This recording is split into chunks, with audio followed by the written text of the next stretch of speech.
साधना में प्रातःकाल आंख खुलने से लेकर चारपाई छोड़ने में हर मनुष्य को थोड़ा बहुत समय लगता है। आंख खुलते ही चारपाई छोड़कर उठ खड़ा नहीं होता, वरन कुछ समय चेतना प्राप्त करने में लगता है।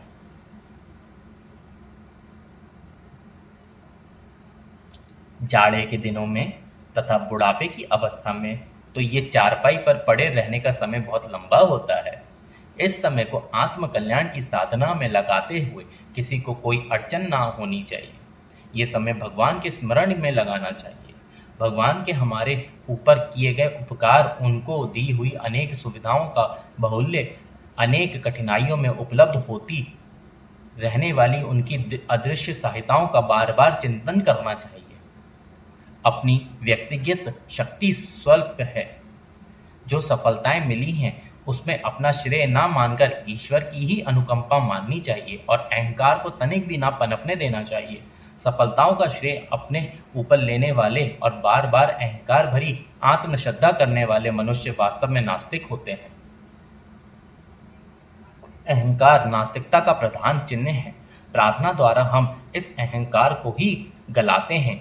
ईश्वर के उपकार के साथ साथ उन सत्पुरुषों के, स्वजनों के अनंत उपकारों का भी स्मरण करना चाहिए, जिनकी कृपा से समय समय पर अनेकों कठिनाइयां हल होती रही तथा सुविधा सफलता प्राप्त करने का अवसर मिला।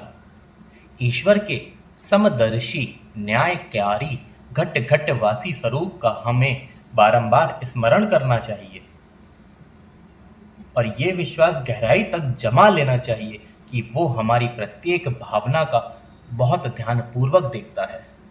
उनकी पवित्रता अपवित्रता देखकर ही ये प्रसन्न अप्रसन्न होता है। भगवान की सच्ची पूजा सत्कर्मों से ही हो सकती है।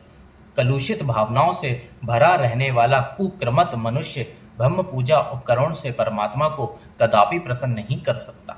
ये बात जितनी अच्छी तरह समझ ली जाए उतना ही हमारी ईश्वर भक्ति सच्ची होगी।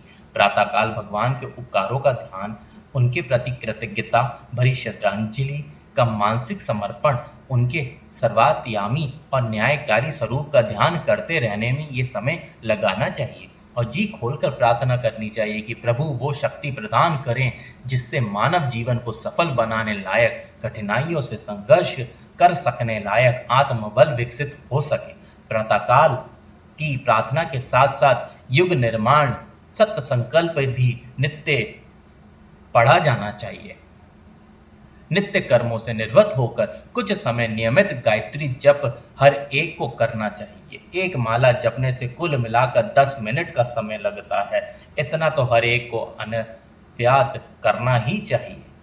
अधिक अवकाश तथा अभिरुचि जिन्हें हो वे गायत्री मंत्र का अधिक संख्या में अधिक विधि विधान पूर्वक जप कर सकते हैं। उसके परिणाम भी उन्हें अधिक प्राप्त होंगे। एक व्यस्त से व्यस्त व्यक्ति भी 108 मंत्र तो जप ही लेना चाहिए। किसी और देवता या मंत्र के जो उपासक हों वे उसे भी करें, पर गायत्री उपासना को भारतीय संस्कृति के अनुयायी होने का एक अनिवार्य कर्तव्य मानकर इसे दैनिक जीवन में स्थान दिया जाना चाहिए।